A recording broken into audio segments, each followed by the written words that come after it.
Hello, everyone. This is Ravi Gupta. I am CEO and Editor-in-Chief of Elites Techno Media Private Limited. We are a 17-year-old organization, and we started this organization with the aim of spreading innovations which can help the common man. And we have been bringing out a magazine called eGov for last 16 years. And this is eGov is India's first and the only magazine on e-governance, being published for 16 years uninterrupted. And we also bring out a magazine called eHealth, another magazine on digital learning, and another magazine on banking and finance. And in all these magazines, we have been focusing on how can IT help the common man. And today, we are having an esteemed speaker with us. She is Neha Prakash, an IAS officer. She is Special Secretary, IT and Electronics, Government of Uttar Pradesh, and Managing Director of Uttar Pradesh Development System Corporation Limited. So we are glad to have you with us, Neha. Welcome to this webinar of Elites. Hi, Ravi. Good afternoon to all the viewers. Thanks for having me here on this webinar to speak on this very relevant topic about managing COVID-19 crisis through the use of technology. So before we go into the topic itself of IT interventions in times of COVID, I will request Neha to briefly talk about her schooling and education and her journey towards the IS and where she worked before, so that we have a context set for this webinar. Yeah. Yeah, I belong to Bihar. I am from Patna, and I did my 10th and my +2 from Notre Dame Academy, Patna. And after that, I did my computer science engineering from Birla Institute of Technology, Mesra, which is in Ranchi. Then I joined TCS as a software engineer. I worked in TCS for around 3 years, sometime in Bombay and sometime in Kolkata. After that, I gave the CAT exam and went on to do my MBA from IIM Lucknow. And after my MBA, I was working with Deloitte, US, India as a strategy consultant. So I was in the financial services vertical. Even in TCS, I was in the BFSI vertical, the banking and financial services vertical. So after 1.5 years in Deloitte, I joined the IS. I gave the IS exam and I was selected. So after that, I joined, and I'm a 2012 batch IS officer of UP cadre. Excellent. Neha, please tell us about, you have worked in the private sector, then you joined the government sector. So how do you see that, what is the role of IT in governance? Why it is important? So if you give some background to this, it will be great. There is a lot of scope for IT in the government sector because, this is my personal idea and my personal opinion about the government sector, that there is a lot of potential. There's so much of data generated in the government, the lives of people at large. So basically the use of technology, if we can use scalable technology, that will provide a very good leverage to the government systems. And right now we have so many facilitation tools which can enable all these things. So there is a lot of scope for IT and technology. So if you could highlight the major interventions which the government did during these times of COVID-19 using IT. Yeah, even before I talk about the major interventions, let us briefly talk about the COVID-19 crisis itself. So the COVID-19 crisis is very unusual and unprecedented. The last time the world saw something of this scale was the financial crisis of 2008 and 2009. But it was very difficult to recover from that financial crisis because it was generated endogenously. There were inherent problems with the underlying systems and the financial institutions. Fortunately, that is not the case with COVID crisis. We have all our supply chains intact. The institutions are fine, and the issue is we can bounce back to our original capacity. So that is one of the difference from the financial crisis. I was listening to an interview of Geeta Gopinath. She's the chief economist of IMF. She was in an interview with Trevor Noah, and she said that we have been through the Great Depression and then the Great Recession, and now we are in the phase of the Great Lockdown. So, and the novelty of this COVID crisis, this makes all our efforts experimental in nature.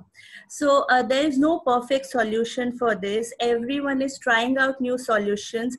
We are in an experiment phase. We are in a learning phase. So we are learning from what other countries are doing or what specific areas are doing, and we are building models. We are constantly testing them and analyzing the results of these models, and then we are incorporating new solutions each and every day.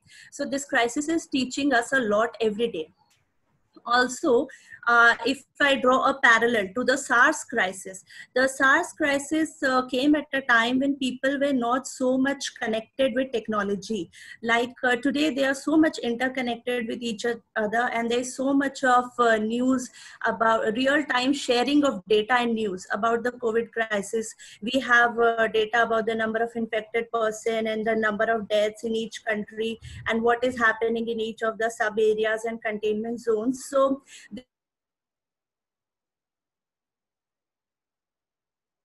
connected sharing of data and information between the people. And there are many other diseases like from which people die, and road accidents are also a major cause of death in India. But COVID crisis is very universally equalizing in the nature that even the rich people, celebrities, the PM of Britain, and people who fly by air, even they are getting the disease. And even people in the slums of Dharavi, they are getting it. So it makes all of us very vulnerable. And in a way, this has a very equalizing nature on humanity. So these are some of the aspects about the COVID crisis, and that is why technology plays a major role in the disaster response mechanism for this COVID crisis. Now, the thing about technology is that you cannot fight the existing reality and change the systems by compelling people to use a new technology. You have to make the existing systems obsolete, and so that people do not have any other alternative for survival. So people with technology they are working with, that is not serving their purpose any longer. Now, this is one of my observations. I don't know if many of you feel the same, but if we go back one generation or two generations back, our parents and grandparents, when the time came to switch from the feature phones, the basic phones, to the smartphones, they were not very comfortable with it. And they took a lot of time to learn about the smartphone. And I think initially they were very reluctant to use the smartphone also. Because they were not trained for it, and it was something of a habit. So changing people's habit is a very big task. So if it's change management process, there are 8 steps to change management, and the first of it is urgency creation. So first of all, there has to be a situation, a sense of urgency due to the new technology. And so this is about the technology adoption part. And now I'll talk about some of the initiatives of UP government and also of the central government. So UP government during lockdown, one of the major issues which people face is about food. So we have to be very sure that everyone has access to food. There should be no food insecurity. So we have developed a portal called the home delivery supply mitra portal of UP. So you can go and you can type supply-mitra-up.com, and this portal will give you information about all the grocery shop owners and the traders who provide items of daily use and the groceries. So there's a list of all the names and mobile numbers, and there's district level information about where you can get home delivery of all the essential food items. A similar portal is the Annapurna portal, and Annapurna portal is more related to the free food part. So these days a lot of NGOs are providing pre-cooked meals, and there are community kitchens running. So Annapurna portal will give you the list of all these places where you can have access to free food. So basically using these two initiatives, the food security of people have been taken care of. Other than that, the food department is also doing steps like providing free of cost ration to people. So but the use of technology is through these two portals. Then the Directorate General of Medical Education, they have established a command and control room, and they are doing a real-time monitoring of the 52 medical colleges in UP.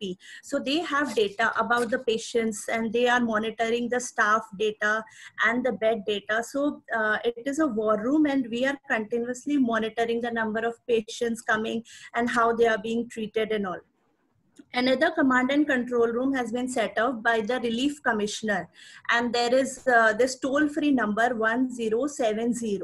So all the community kitchens and the shelter homes are geo-referenced, and they are doing it through an app. This is called the Rajya Apada COVID-19 mobile app.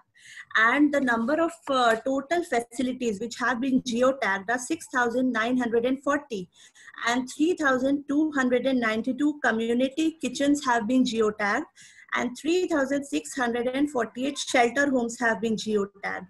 And you can also see these locations on the Google map. So this is also a very important app, and this has basically done the geo-referencing for all the shelter homes and the community kitchens. Then there are some department-specific apps. Health department have their own apps. We have the UP self-quarantine app, and many district administration are also coming up with their own applications. Many startups are pouring in, and many engineers who are sitting at home, they are coming out with their own apps. So there are a lot of initiatives which is taking care of people during these times of lockdown. And about the app, we have to talk about the Arogya Setu app, and this is the most talked about app. It is the official app of the Government of India, and there have been more than 1 crore downloads of this app. This app is available in English and in Hindi, along with 11 other languages. And this app helps in contact tracing of corona. So it is available both on your Android phone's Play Store and your App Store. So you have to go and download this app. Even today's early morning 10 o'clock speech by Honorable Prime Minister, he has urged all citizens to download this app, because the success of this app will depend on how many people have this app. And once you download it, you have to switch on your Bluetooth and your location. And then you have to set your location to always, so that the app can continuously monitor your movements and the number of people you have come into contact with. So based on Bluetooth and your location, the app creates a social graph. And through an alert mechanism, it will let you know if you have ever come into contact with a person who has been tested positive for COVID. So, and data privacy has also been taken care of by design in this app, because this app, even at the time of registration, it does not store your personal data. It assigns a unique device identification number to you, and it uses that for all the operations. Also, all the data is encrypted and stored in your mobile phone itself. So the data is not shared with others. The only time the data is shared with the server is if they have to alert you that you are in a threat of infection and you have come into contact with a person who has been tested positive. And also, one of the issues about data privacy these days is purpose limitation. So the purpose for which the data is collected, in this app we have this feature of purging all the data from the servers after a fixed period of time. So even that is taken care of. Your data is not stored in the server forever, and it is not used for any other purposes. It is just used for tracking the corona. And this app is very useful in assessing your risk and threat of having the COVID infection. And the risk is also assessed through artificial intelligence. So this app is also using the latest technology. And apart from that, we have technologies like CCTV cameras. So all the control rooms and the community kitchens, they are centrally monitored through the use of CCTV cameras. Now, these are some of the initiatives I talked about, which are in response to the COVID crisis. Now, the state already had a very robust IT infrastructure even before the COVID crisis, and that is also helping us in tackling the crisis very efficiently. So all these apps and portals, these can be accessed if you have either you have a smartphone or you have a laptop with a good internet connection. But there are many poor people who do not have access to all these technologies. So for them, what is the easiest way to reach out to them? It is through IVRS, a call center. So the UPCM helpline, this was in force even before the COVID crisis, and this is helping us in dealing with the crisis. And earlier, how the system worked was it was a call center, 500-seater call center, and this worked in 3 shifts from 7 o'clock in the morning to 3 in the afternoon, and then 3 to 11 in the night, and then again 11 to 7 in the morning. So we had a facility of 80,000 outbound calls and 55,000 inbound calls.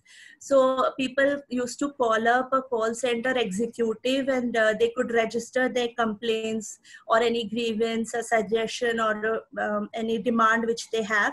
And the call center executive can register it on the IGRS, the Integrated Grievance Redressal System, which is the backbone. So in the corona times, all the district administration, they are very active and very proactive in providing all the necessary essentials and all the necessary facilities to people. Each district has their own control room. So we have a reduced load on the inbound calls. So we have tweaked the facility, and we are making more and more outbound calls through the CM helpline. And CM helpline is the only helpline in the country where any person of UP can call up the helpline and take help. So outbound calls, we have made calls to the Gram Pradhans, we have called the Parshads, we have called the migrant people who have come from other states, and we also call the ASHA and the ANMs, who are the basic functional level health officials at a village level. So around 60,000 Gram Pradhans have been called thrice during this lockdown period. So that's a very big number. And 10,000 Parshads have also been called thrice. Then around 40-50,000 migrants were called, and they were asked about their travel history and if they are exhibiting any symptoms of COVID-19. So if they tell us that yes, they have some symptoms, so we get them in touch with a medical practitioner, and that practitioner can actually analyze what the person needs. Apart from this, we are also calling the ASHAs and the ANMs, and we are educating everyone about the protocol to be followed and how to deal with this crisis. And this is essential because all these people, they are the basic functional unit of a village or a ward. So their participation and to educate them is very important in dealing with this crisis. And now about the logistics issue, we have to keep social distancing in mind. So we are working this call center with a reduced capacity, and we have issued special passes to the call center executives so that they can come there to the call center. And these call center executives are doing a very good work. In fact, they are the corona warriors as far as IT system is concerned. Now about the backend IGRS system, the integrated grievance redressal system.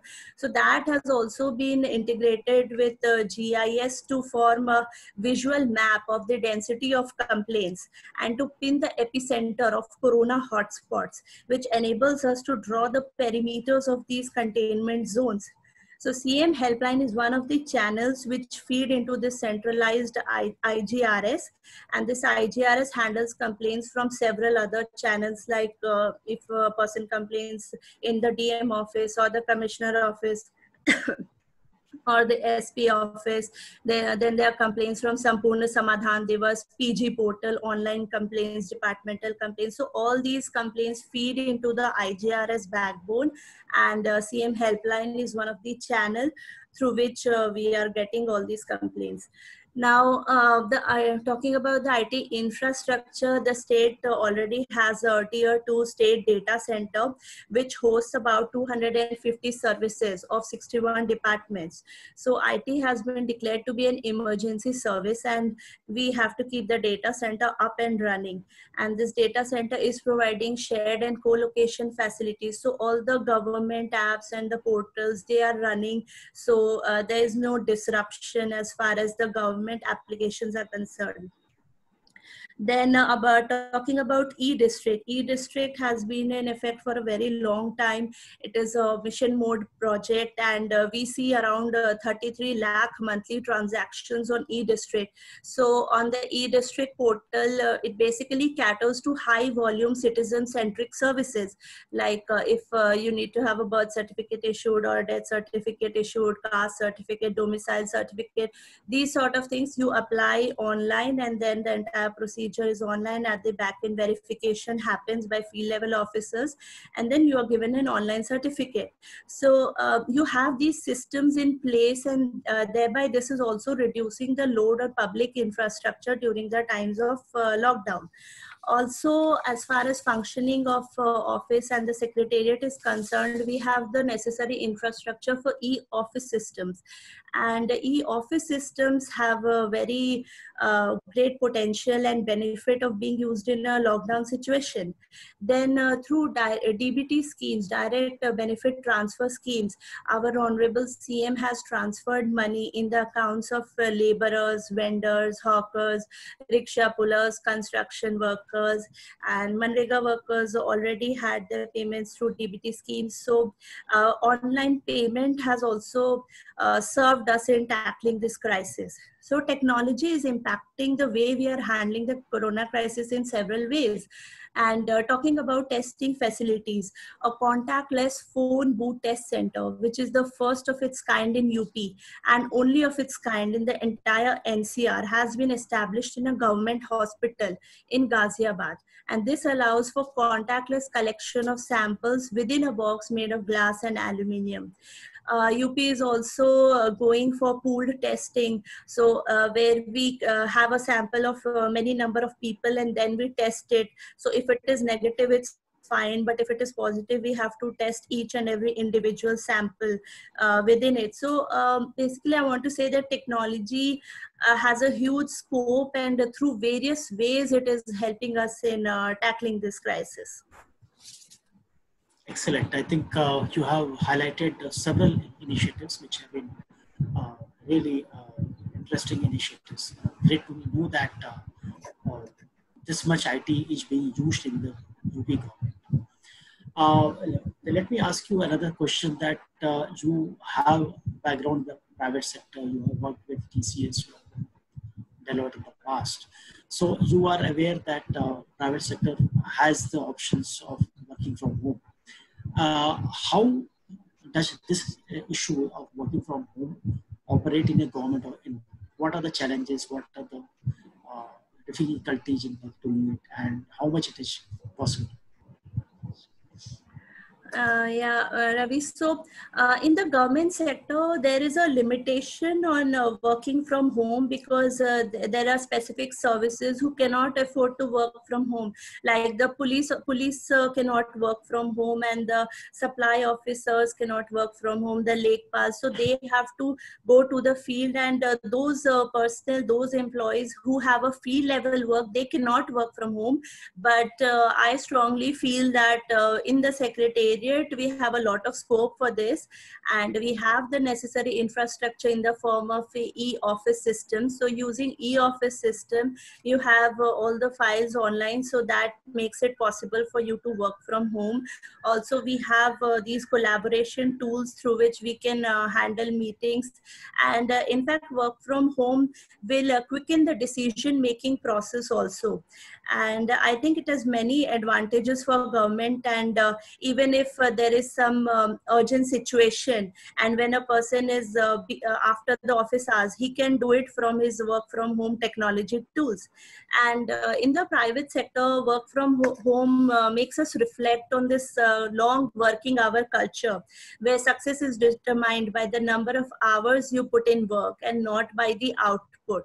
So the work from home tools, they facilitate innovation, they reduce costs, and they also reduces the load on public infrastructure.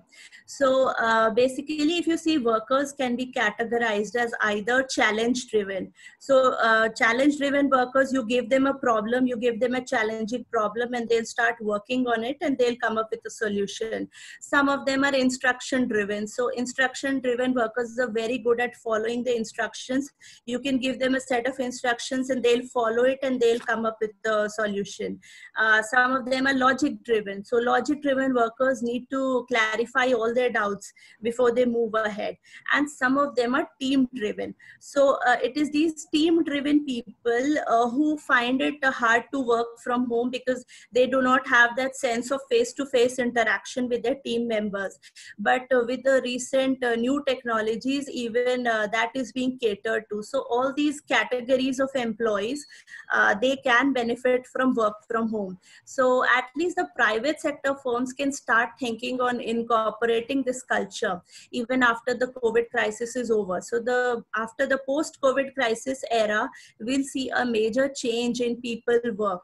And after all, they're working from home now and things are getting done. So it is a possible solution. We just have to adopt it. It is about habit, and we have to change the way we are doing things. And so as work from home has an immense scope for growth in the private sector, but in the government sector, it has a limited scope. I will ask you about the pre-COVID situation. What are the e-governance initiatives which Department of IT is taking? Sorry, I cannot hear you. Okay. I'm sorry. I think okay. What are the initiatives which the government has taken before this COVID happened on e-governance and IT usage in the government? If you can elaborate that. Yeah, Ravi. So I was talking about the CM helpline, which is the IVRS based system.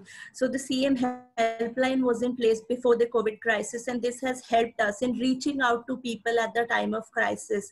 And this is a very cost effective solution, and we can talk to anyone because even people who have basic feature phones who do not have access to apps and portals, we can reach them. And CM helpline has been appreciated by our Honorable CM, and this has been the best investment which the government had did before the crisis. And I also talked about the e-office system and the e-district systems, all the DBT schemes, and then the state data center. So the state had all the necessary infrastructure to deal with the crisis even before the crisis. So that is a very good foresight on part of the government. And if this COVID situation had not happened, what were the plans for the coming year? The IT department had planned to implement the ideas, the projects which were in pipeline anyway. if you can highlight that for the coming year. So we had plans to upgrade the state data center. We currently have a tier 2 state data center. So we had plans to increase the capacity of that data center. Then we have established many IT parks in UP, and some of them are complete and some of them are still work in progress. So we had plans to get all these IT parks up and running in UP. And then we have the startup policy and the electronic manufacturing policy. In fact, the electronic manufacturing policy, this has a lot of scope now, because many countries will shift their electronic manufacturing from China. So they need a good habitable place, and UP is in a very good position to provide them with facilities required for electronic manufacturing. So we have electronic manufacturing clusters which the private sector can take up, and we can pitch into the other nations who want to set up their EMC facilities in India. UP already has some of the IT companies, big ones who are doing manufacturing here. I think you have one of the big facilities of Samsung already in Noida, and there are few others. So, which are the places, cities where these clusters are being thought of? And there is anyway plans about the defense manufacturing clusters also. So, is there any linkage between these defense production clusters and IT production clusters? So most of these IT production clusters, they are in Western UP, Noida and Ghaziabad. These areas are to Delhi and it belongs to the NCR region. So they have the necessary infrastructure in place. So most of the existing clusters are at that place, but we definitely have plans to expand it to the underdeveloped areas of Purvanchal, the eastern UP part, and the Bundelkhand. So the policy is taking care of providing initiatives related to capital subsidy or interest subvention schemes to encourage more and more people to come up in these areas. And definitely we'll see more collaboration with the defense clusters, because after all, both the things are interrelated and their success depends on the success of the other. So we are definitely coming up with plans and policies regarding the same. There was talk about STPI, software development parks, to be established in the smaller cities in UP. So what is the progress on that? Yeah, so I told you some of the STPIs are work in progress, and we have 2 STPIs which are up and running. And in the future, I think we have a timeline now of around 1 year. Within 1 year, I think all the STPIs will be up and running. Please tell us about the rural connectivity in UP. Like Government of India has a project called BharatNet. So is there any action on that in UP? Yeah, and talking about BharatNet, we have our UP SWAN, statewide area network. So even in the UP SWAN, we have 884 POPs. So these POPs are at the district level, then the block level, and the level. And this SWAN is based on a MPLS technology. And I think this SWAN itself is sufficient to connect to all the rural places. And apart from that, BharatNet is also playing a major role in providing rural connectivity.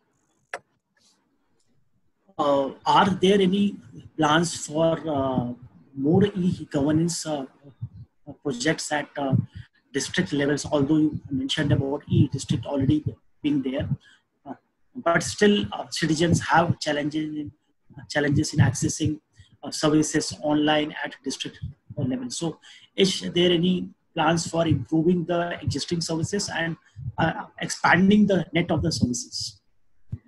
Yeah, so a lot of decentralized work is happening. Many district administration, many DMs, they have incorporated some of the IT initiatives in their district, and these IT initiatives have been well recognized, and they have been awarded. So some of the districts have this plan of integrating all the beneficiary schemes into one scheme, and to have all the consolidated information at one place. Then many of them have these facilitation tools where they get reports from the field level workers. So each of these districts individually, their DMs are also making a lot of progress in the field of IT initiatives. What is the status of Aadhaar implementation in UP? Aadhaar integration also, implementation and integration with government services. Yeah, so we see a lot of data and a lot of beneficiary data of each of these departments. So we are also at a proof of concept stage where we are thinking of consolidating all this beneficiary data by Aadhaar deduplication, and so that people don't claim benefits out of fraud Aadhaar numbers, and we integrate the data across departments. Then we also have Aadhaar authentication services. So in UP Electronics Corporation have been designated as the ASA, Authentication Service Agency, for the Aadhaar authentication services. And Shritron India, which is a subsidiary of UPLC, it has been designated as the AUA, Authentication User Agency. So all the departments which need to avail of the Aadhaar authentication facilities, they have to register themselves as sub-AUA, sub-authentication user agency, and then we can take their data and authenticate it with Aadhaar. So we have the technical capacity for it, and we have even done it for a few departments where it was very successful, and it played out a major role in eliminating all the fraud entries from the Aadhaar database. And how are there any actions on M-governance in UP? Yeah, talking about M-governance, we have this Umang app, which is the unified mobile application for new age governance. So all the government schemes and all the e-district services, they are also go live on the Umang app. So many of these applications you can download from your phone.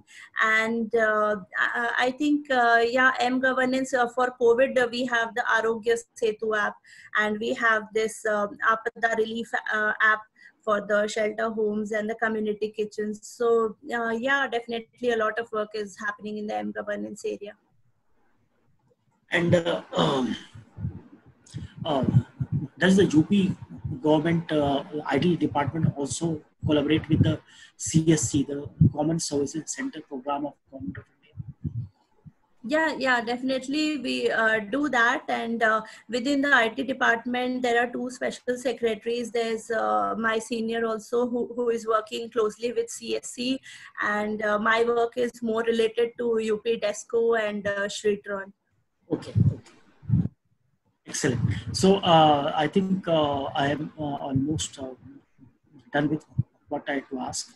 And if we can look at the Q&A, there are some questions asked by the audience, and also on the chat there are some questions. So if you can cut it. Okay, so the first question is by Krishna Mishra, and he has asked, what has been the key tech issues or constraints faced so far? So if we talk about the initiatives which are being handled to contain the COVID crisis, one of the issues which we faced is and to ensure public trust in all these government initiatives. And that is a challenge, the civic responsibility among people. So it is not about education, because we see even literate people behaving very irresponsibly. So I was reading this article by Yuval Noah Harari, and he talks about the soap police theory. Just as there is no police who comes into our home to monitor whether we are washing our hands regularly, because we see it as a collective realization that this is a good thing to do and it will protect us. So a similar level of public trust has to happen for the government initiatives also. People have to realize that whatever the government is doing is for their own benefit. Unfortunately, we see incidents of misbehavior with the medical personnel and the police personnel. So these kind of things should not happen. We see a lot of mischief calls happening on the control room numbers, and people who do not have any scarcity of food, even they are availing of the free food facilities. So these are some of the ethical values among people and the way they show their patriotism towards the country. So these are some of the inherent challenges. And UP specific challenges. UP is a very big state. It is a huge and diverse state. So we have to, the sheer scale of the government efforts can be gauged from the fact that we have to cater to 200 million people, and also for the people of UP who are residing in other states. So being such a big state, we are bigger than some of the nations of the world. So whatever steps we are taking, those steps can be compared to the national government steps which are being taken elsewhere. So the scale and size also plays a major challenge, apart from the infrastructural issues and the public trust and the civic responsibility issues.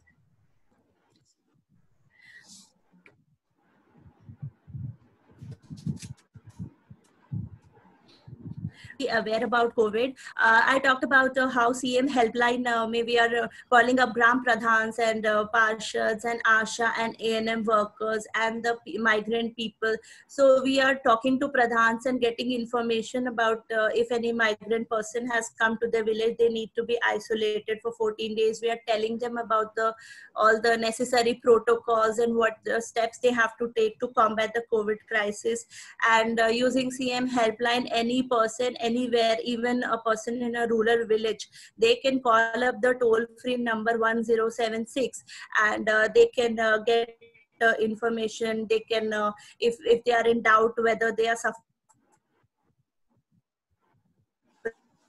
from any symptoms, they can practitioner to get in touch with them. So these are some of the technologies. And even in the rural areas, we have internet connection. So people who can access the net, they can take help of all these applications and all these portals which we have developed for the benefit of people. Are we creating some platform to teach government school kids in this lockdown period, as learning cannot be stopped? Yeah, so this is a very valid point made by Harshal Desai. Definitely education cannot be stopped, and all this time of lockdown, students have suffered. So yeah, we are in a planning stage, and we have been approached by some of the startups, some of the entrepreneurs. They already have a solution in place.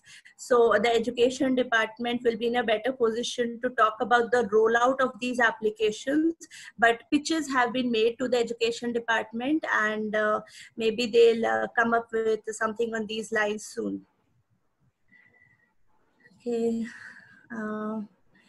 Priya Yadav, how flexible the governments are to realign themselves to mitigate these new challenges in terms of policy, budget, and implementation.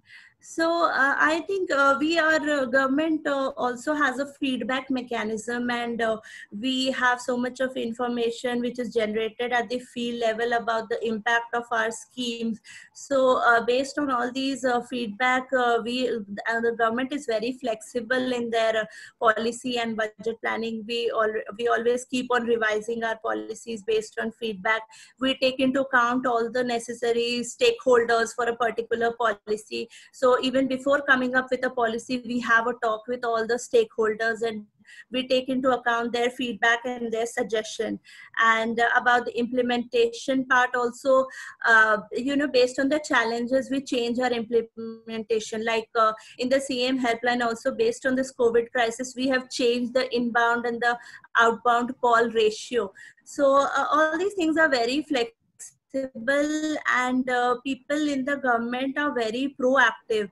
And you see the Arogya Setu app, this has been developed by the government, and now Apple and Google, they are talking about developing an app on similar lines. So the government is very proactive and very flexible to realign themselves on these lines. Okay, Krishna Kumar Shah has a very relevant question. How data privacy is taken care of in democratic country like India? US data privacy need to be taken care of. In countries like China, North Korea, the government can use the citizen data, but in country, India, US, it is difficult. Yeah, so we see various levels of data privacy laws in the world. Like the European Union can be thought of to be the most strict, as they have their GDPR, laws on data protection rules. So in India, you see, this is the thing with artificial intelligence and all these latest technology initiatives, because it is like a knife. If you place it in the hands of a bad person, it has the potential to hurt you. So currently the level of the emerging technology which we are using, they are using data anonymous systems. So even if we are using drone cameras, we are not using facial recognition embedded in those drone cameras like other countries, China and all are doing. So what we do is we just use these data anonymous systems to find out if a lot many people have gathered in one location, or whether they are following social distancing norms. And in regions where it is inaccessible for people to go, there we are using these drones. And drones are also being used to spray disinfectants and to provide essentials, because a drone can carry a weight of 5 kilo. So using all these ways, we are using these latest technology. And just as Yuval Noah Harari has said in his article, that these measures which we take during this crisis time has a tendency of overshooting the crisis time, and then they become a permanent step to be taken. So we are not doing that in India. Most of our systems are taking good care of data privacy. I talked about the Arogya Setu app, how data privacy is built in by design into the application. And even the drones and the CCTVs which we are using, we are not using facial recognition technology. We are not tracking each and every person, and we are not making use of his personal data for other purposes. So everything is contained and within limits. And in his article, Professor Harari has also mentioned about under the skin surveillance, which can happen in some of the countries like China and all. So where people are forced to wear a wristband, and that wristband can measure your blood pressure levels and your heartbeat levels. So he talks about how this information, your biological information, can be used to monitor your physiological symptoms when you are listening to a speech by a leader. So based on that, your political views can be determined. So these are some of the things which we have to keep in check, like purpose limitation, data anonymous systems, having a sunset clause incorporated in all these systems which take the user data. And I think in our country, because we have all these systems in place, we are at a good position.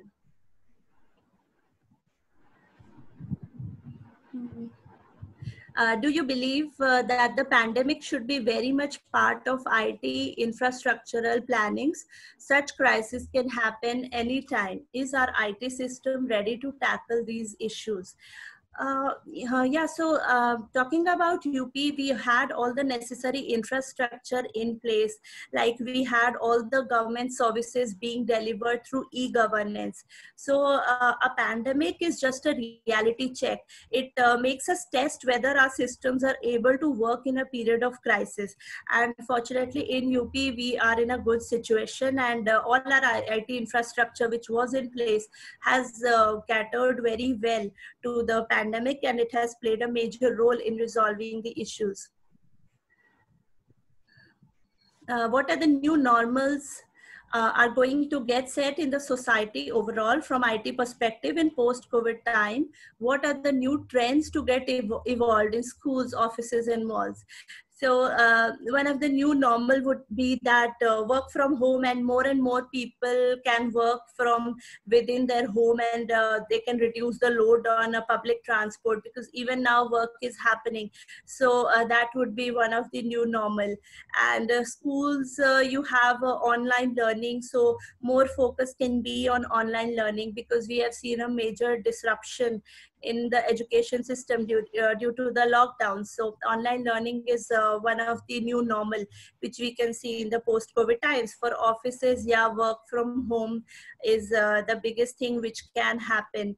And malls, we see so many e-commerce sites are there. So now most of us, we can do online shopping. And even during the lockdown, we are not going to the mall, but all our necessary needs are being fulfilled.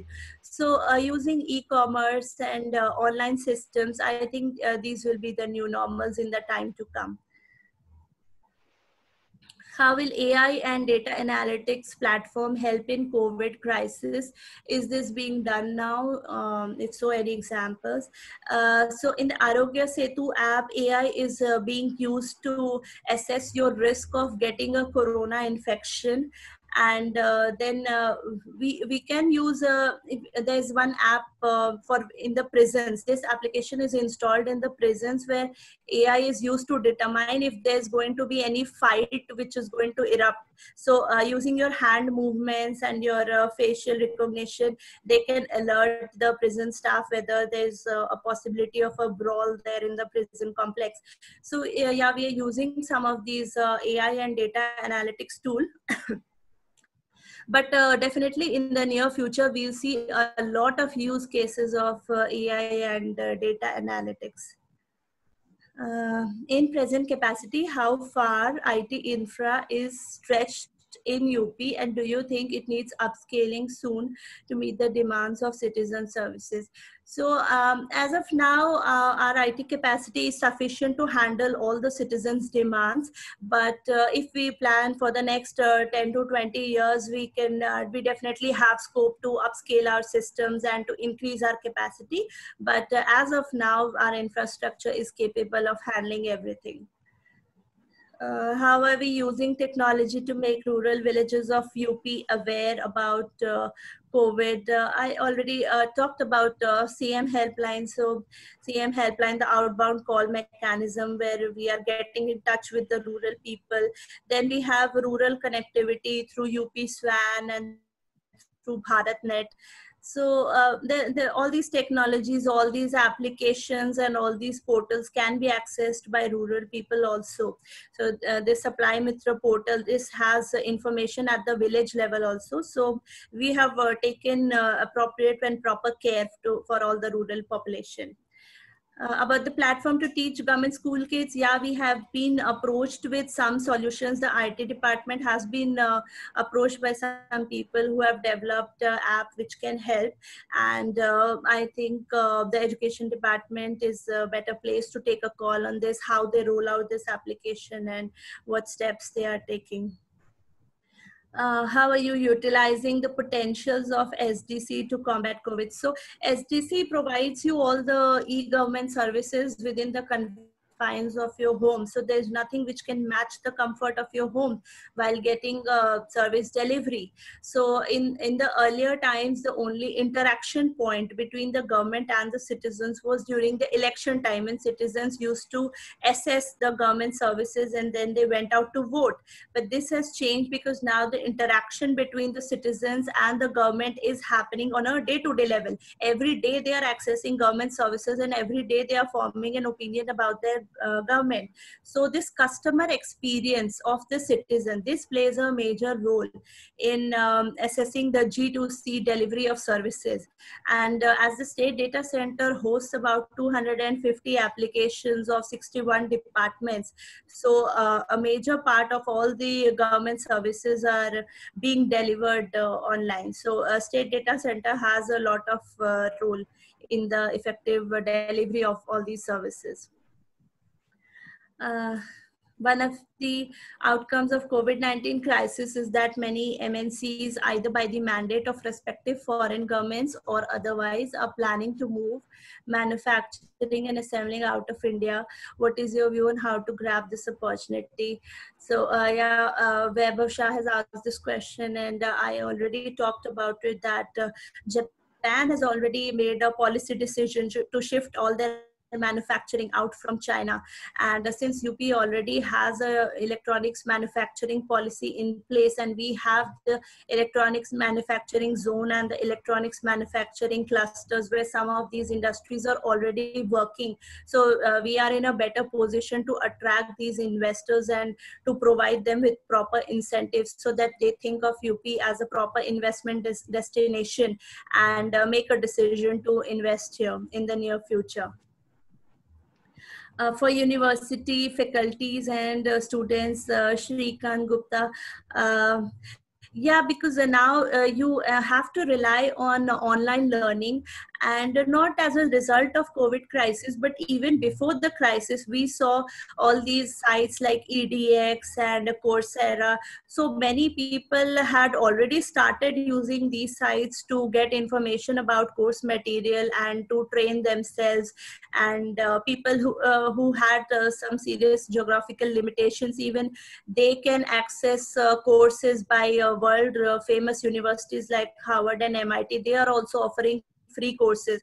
So the university faculties and students already had access to all these applications. We had Byju's and so many applications. So these applications were being used even before the COVID crisis, and now it even makes more sense to use them. Irene has asked me this question.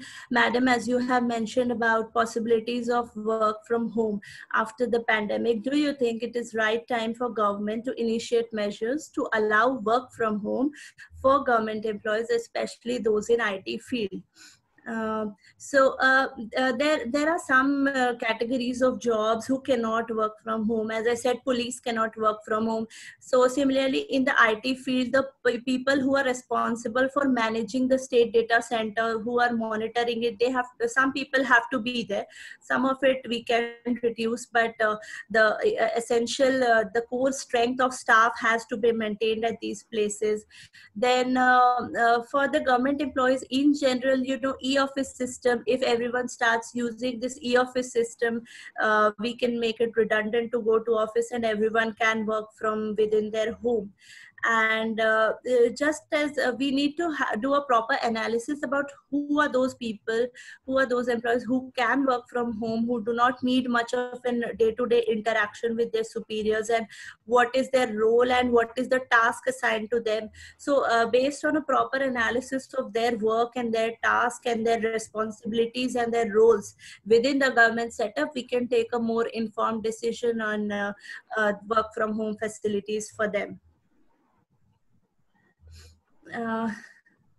Have you used any technology, IT, to help farmers who are producing perishable commodities like vegetable, fruit, milk? They are not able to sell their produce and losing significantly. Any plan to help such farmers? No, I think we have taken care of that. The district administration is already procuring all these perishable commodities, vegetables, fruits, milk. So as far as I know, we haven't heard of any such problems in UP, because we have the supply portal also. So there people can register if they want to provide home delivery of milk or other essential item or ration or the daily use items. So I think the district administration and the state administration has taken care of this issue. How is Annapurna free food facility being made aware in all the districts of migrant workers in UP? So there on this portal, you have a list of all the NGOs who are providing cooked meals and all the community kitchens which we are running. So all these community kitchens are also interconnected through CCTV camera, and everything is being monitored by the Relief Commissioner office. And you also have the Rajya Apada COVID-19 portal. There also you can register register these shelter homes and community kitchens. So you can go and actually click the photographs inside of these community kitchens and shelter homes, and with the necessary data, everything can be uploaded. Training is an important element which is necessary for making employees tech savvy. Initiatives you have undertaken to ensure this across departments. Yeah, we have training for e-office, and we have given training to district administration, and we are also in a stage of providing training to all the ministers to use this e-office facility. The secretariat staff have already been trained, and we have digital signatures for everyone. So whenever we roll out a new initiative, we make a point that everybody is trained and the onboarding happens in a very seamless fashion. Honorable CM is now using Tab for meetings. Ministers and senior officers are going tech savvy in Uttar Pradesh. Is this the beginning of digital Uttar Pradesh? What is the plan of the government to increase digital literacy among the citizens? Yeah, definitely. If you see it from that perspective, it is the beginning of digital Uttar Pradesh, because many of the officers, they all now use tabs for meetings and tabs to note down information. So yeah, because we have all these tools, and we all have all these gadgets. So this is a move towards digital Uttar Pradesh, and we definitely promote it among the citizens so that everyone is digitally literate and take advantage of all these digital initiatives which the government is rolling out for them. Ma'am, during this online e-governance, how do we conduct the exams for colleges and school students? Okay, so we have to think about it. How do you identify the person who is giving the exam, and how to ensure that the exam is transparent and that the person is not taking help of any other material? So you can have things like digital, your thumb impression for identification and a CCTV, but then you need to have a few people collect at a point, because you cannot monitor each and every person through CCTV. But using e-governance, all this is possible. You see, Estonia is it is a very small country, but it has made major strides in e-governance. There, if a baby is born, the persons receive the baby's birth certificate on their email. So this happens by integrating all these different platforms and all these different databases. So online voting has also become a possibility in many countries. So on the similar lines, we can think of something for the exams of college and school students. How did the corona... Questions on the chat. Look at the chat. There are 3-4 questions.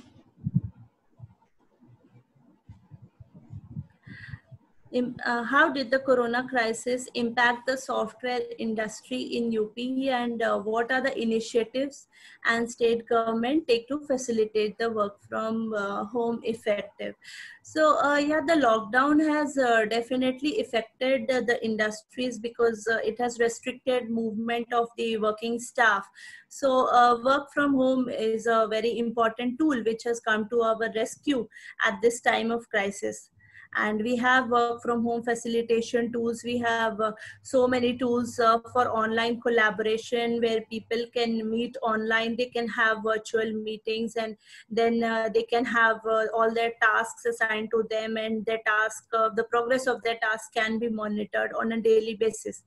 So I hope that answers this question. How eco-friendly is the norms of UP government in skilling and training for high-end technology, which will contribute to the economy of the state and the country as a whole? So whenever we do any of these online initiatives, it already has an ecological impact, because we are reducing the use of paper. First of all, if we use digital technologies to take notes, So we are reducing our dependency on paper. We are going towards a more paperless economy. And also we reduce the load on public transport, public infrastructure. So that also reduces pollution to an extent.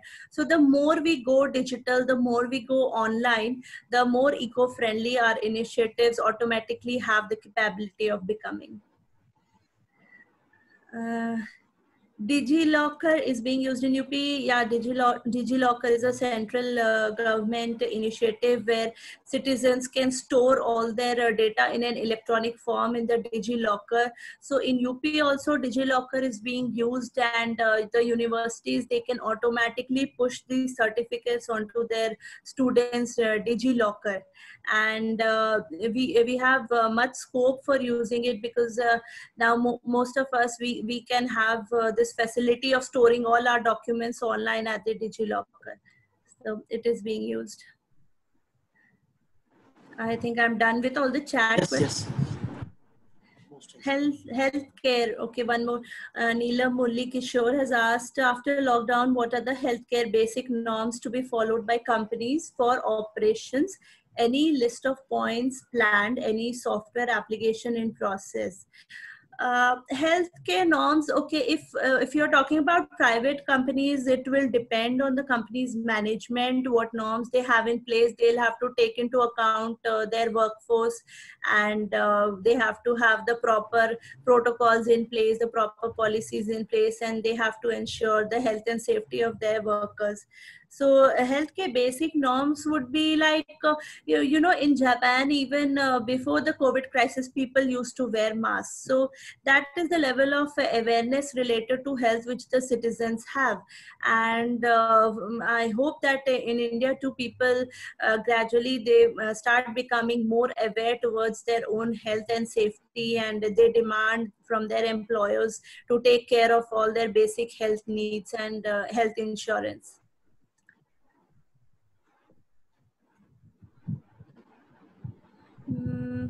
Is fund of ICT smart cities going to get diverted to healthcare smart services? I don't think I'm in a position to comment on that, but some of these smart cities control room are being used to tackle the COVID crisis. They are being used as control rooms for the corona crisis. In current areas, services of MOUD mandate where health is positioned in upcoming days. I think this is something related to urban development department. In wake of COVID-19, there's dearth of human to do manual work. Do you plan to use robotic process automation for same?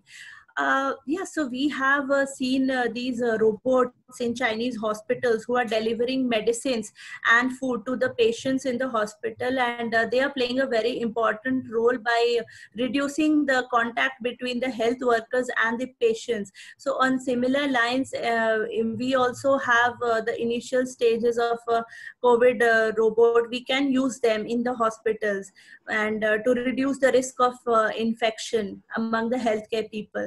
So robotic process automation is also a good solution for COVID, and we need to ensure things like that the robot should be waterproof and it should be able to carry weight. So by taking care of all these factors, I think definitely they have a major role to play in hospitals. Okay, I think I'm done with all the chat questions. Yes, I think you have covered most of it, Neha. Thanks for your patience. You have really gone into detail of each of the questions. Just one or two additional questions I have.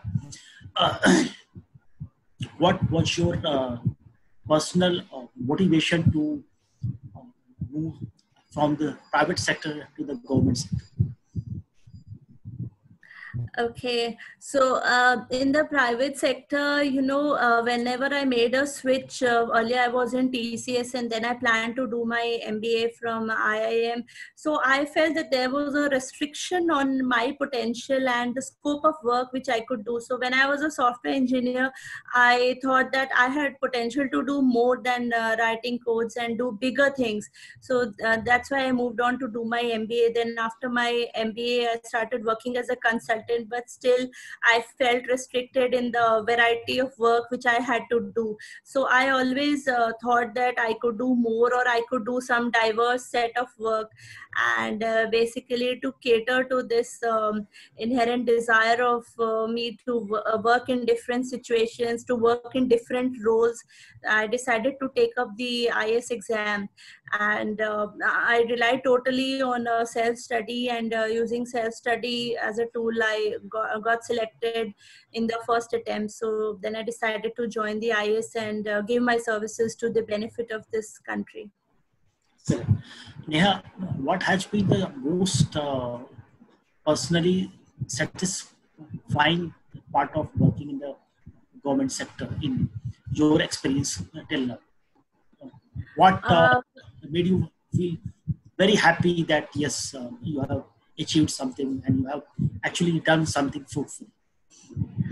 When I was the special secretary in the institutional finance department, we had this farmer loan waiver scheme, and I was a part of that. So that was a very satisfying experience for me, because we provided relief to the most downtrodden and the most needy person of our society, who happens to be the farmer. So we waived off loan to the tune of 36,000 crores, and there were so many farmers who benefited from it.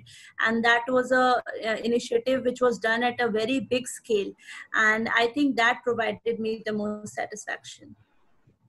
And which is most challenging part of working in the government? Like, what makes working in the government very challenging? In my current role, I see that accessibility of all these government initiatives to the person and to the people living in villages. So to make all these services accessible to everyone and to inculcate a level of public trust in all these services, this is challenging. And we are making efforts to make all these services very transparent and accountable. So that is a challenge which we are dealing with right now. And tell me something about the startup policy of UP, like, in respect to IT, like what you are doing. So in our startup policy, we have revised our existing startup policy where we are giving incentives to incubators and to startups. So we also have the SIDBI fund of funds, 1,000 crore fund to help the startups. We recently had a meeting with all these upcoming startups of UP, and we took into account their suggestions in drafting our new startup policy. So we are providing them with financial aid, capital subsidy, and operating expenses, and then we are also helping them in taking parts in conferences and other shows, road shows, even in India and in abroad. So there are a lot of initiatives for the startups. Yeah, last question. You have attended one of the conferences of ILETS, and I think you also would have seen our magazine, eGov magazine. And so what's your impression about our work and any suggestions you have for us? Yeah, so definitely ILETS is doing a wonderful job in taking up this issue of e-governance. And I have listened to many of the speakers which you have invited, and there are so many useful insights which we can gather from their talk.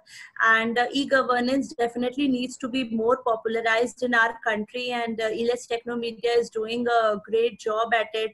And even your eGov magazine is a very good thing to read, so people can have knowledge about all the e-governance initiatives and all the digital economy, the digital technology. So having this kind of an initiative in India is very good, and I congratulate all the members of ILETS Technomedia for doing such an amazing job.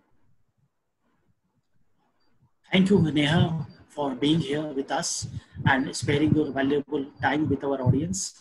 And I thank all the audience for being here. And there are thousands of our viewers on Facebook also who are seeing this live. So I request each of our audience and to please like and share this video, so that a lot more people across India and outside India get aware about the fantastic work which the IT department of government of UP is doing.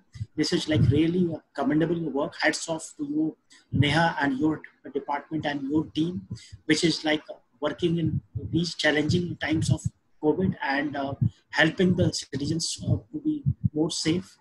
And thank you all for being with us. Thank you, Neha. Namaskar. Thank you. Thank you, Ravi.